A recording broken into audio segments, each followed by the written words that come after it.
Pastor. Well, I don't know if any of you are in the audience that went paintballing with us when we went to Bunker Hill. Did I have any Bunker Hill paintballers in there? Yeah, that's a great place to play paintball. But we go play paintball. That's good. We go play paintball.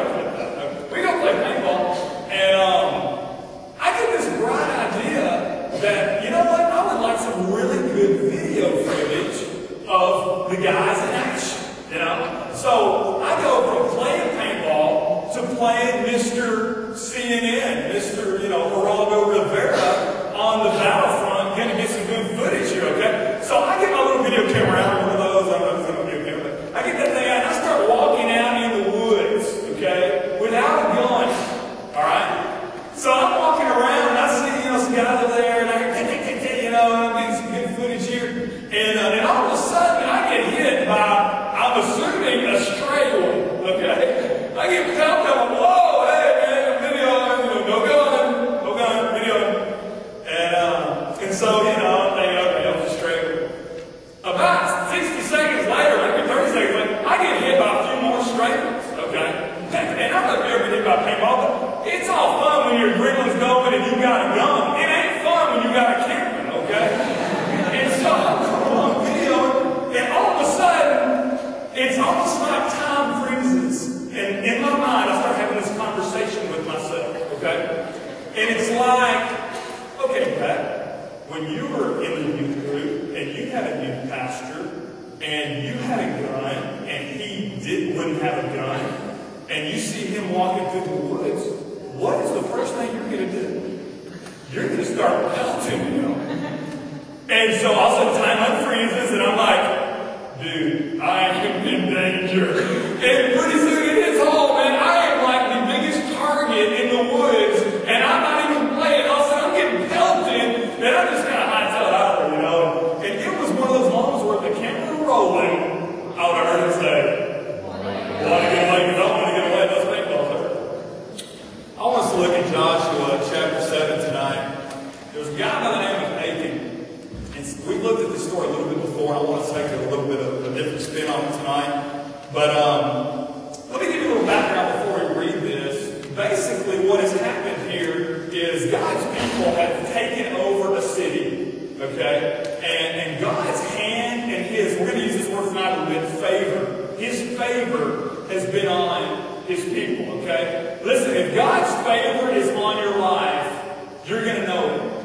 And when He removes His favor, you're going to know it. And maybe you don't recognize it at your age right now, but you will begin to recognize it more and more.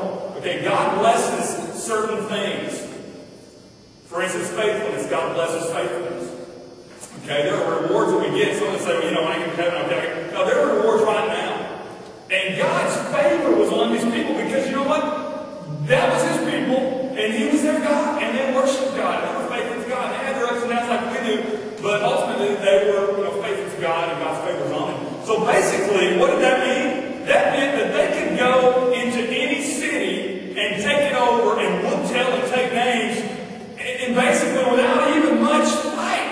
God was, the Bible says, fighting for them. And that's an amazing thing in your life when God's fighting for you. We're not going to take over cities, but would you agree with me? We go through some fights. And I'm not talking about physically, I'm talking about spiritually. There's some wars going on in your life and my life. And if God is fighting for us, it's a whole lot more beneficial. It's a whole lot more fun, by the way. And here, God has been fighting for them, and all of a sudden, things start to change. They just got through basically whooping the New York Yankees, okay, with no problem. And now they're going to face the Jacksonville Indians baseball team, okay? No offense. That was a good, they're Yankees. I mean, high school baseball team. Okay, anyway, love you, Brandon. And so here they go. If you just got through going to play the New York Yankees and you whoop them, and you're going to play the Jacksonville Indians next week, you got a little bit of strut to you, I mean, you don't go in there what's going to happen. You're going in there, you're strutting your stuff, right? You think you just hung the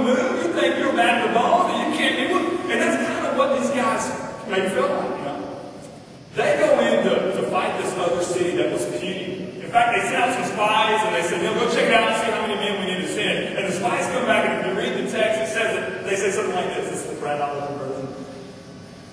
They're pretty puny. There's not much to them. Let's just send 100. Let's 25. Let's send 10,000. We can do it 10,000. Let's just let the rest of the guys take a break. And so they send in a smaller army, and God slaughters them. Literally slaughtered. Left the town with their tail between their legs to run. I'm serious. This really happened. And so they get back and they're like, okay, what's the deal? God said that He's given to us. We've been in slavery and bondage for years. Now God has given us this, and He's been giving us these huge battle victories. And now this little bitty one, it should have been nothing, all of a sudden turned into a big deal. You know what? Life can be that way sometimes. You start thinking, man, I got the spiritual thing down. Maybe I don't have to read my Bible so much at praise, and all of a sudden, boom, you get whooped, and you end up doing things you never thought you'd do. Why? Because God's favor was removed. And He showed you, okay, I'll let you see what you can do your way. When you learn your lesson, we'll go back to my way. And that's kind of what's happening here. You see, God gave them a specific command when they went to whoop the New York Yankee city, the big city, the bad city. God said, look, all of the spoils or all of the stuff, I want you to sacrifice to me. You don't keep any of it for yourself, okay? Well, one guy by the name of J-ville, he took something, okay? We're going to look at a little bit more in detail to say what he did. But because of his sin, all of God's people suffered. And I want to look at this text here, so let's look at this real quick. Joshua chapter 7. Now we'll start verse 19 and read through 25. Look what this says. Then Joshua said to Achan, my son, give glory to the Lord, the God of Israel, and give Him the praise. Tell me what you have done, and do not hide it from me. Basically what's happening here, they're sending people through a line to try to find out who has messed up. Because they've seen this before, that when their people sin, that God actually removes His favor and blessing from them. And they're like, hey, I didn't touch it. I didn't touch something. Well, somebody touched something. Somebody disobeyed God, and we're all suffering from it, which is another spiritual truth, that no man's an island. Other people suffer when we mess up. And so they're trying to find out who did it. And they're going through this line, and finally they get to Achan. And look at the question that he asks Achan. To me, this is really interesting. He says, my son, give glory to the Lord, the God of Israel, and give Him praise. Have you ever been in sin and you've come on Wednesday night and you try to fake praising God? It's kind of hard, isn't it?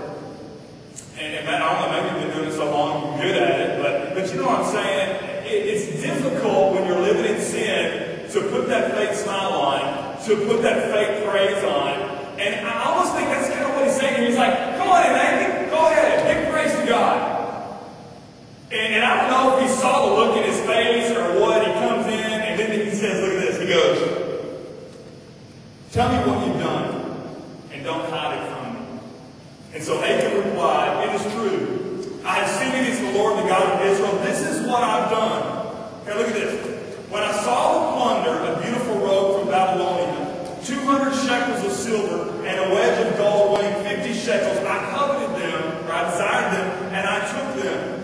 And they are hidden in the ground inside my tent with the silver underneath. So Joshua sent messengers, and they ran to the tent, and there it was, hidden in the tent with the silver underneath. They took the things from the tent, brought them to Joshua and all the Israelites, and spread them out before the Lord. Then Joshua, together with all the Israelites, took Achan, son of Zerah, the silver, the robe, the gold wedge, his sons and daughters, his cattle, donkeys, and sheep, his tent, and all that he had, to the valley of Achor. And